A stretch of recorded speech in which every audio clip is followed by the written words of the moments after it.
কোরআনের সূরা নাম্বারগুলো এক পাশে লিখবেন 1 থেকে 114, আর প্রত্যেকটা সূরা নাম্বারের পাশে আয়াত সংখ্যাটা লিখবেন। প্রত্যেকটা সূরা নাম্বারের সাথে আয়াত সংখ্যাটা যোগ দিবেন। মজার ব্যাপার কি জানেন, এই 114টা নাম্বারের 57টা জোড়, 57টা বেজোড়। শুধু তাই না, ওই জোড় সংখ্যার যোগফল যোগ করলে হয় 6236, বেজোড় গুলো যোগ করলে হয় 6555, 6555 করে দেখেন ভাই, তর্কের কিছু নেই। এই 6555 কই থেকে আসলো? আপনি 1 থেকে 114 যে সংখ্যা সূরা আছে, আপনি এগুলো যোগ করেন। 1 এর সাথে 2, 2 এর সাথে 3, 3 এর সাথে 4, 70 এর সাথে 71, এভাবে যোগ করে আপনি 114 পর্যন্ত যদি আসেন, তাহলে সেই সংখ্যাটা হবে 6555।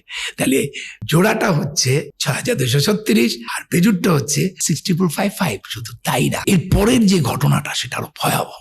Very very interesting mathematically. এই যে যোগ করার পর সেই নাম্বারের রিপিট গুলো একসাথে করেছি, আনরিপিট গুলো একসাথে করেছি। এই রিপিট নাম্বারের যোগফল হচ্ছে 7906 আর আনরিপিট নাম্বার যোগফল হচ্ছে 4885।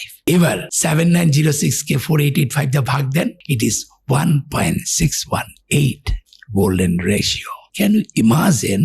আপনি চ্যাপ্টার আর ভ্যাস নাম্বারকে যোগ করার পর রিপিট আনরিপিট করে আলাদা করবেন, তারপর রিপিট নাম্বারগুলোকে আনরিপিট নাম্বার দিয়ে ভাগ দেওয়ার পর গোল্ডেন রেশিও হবে।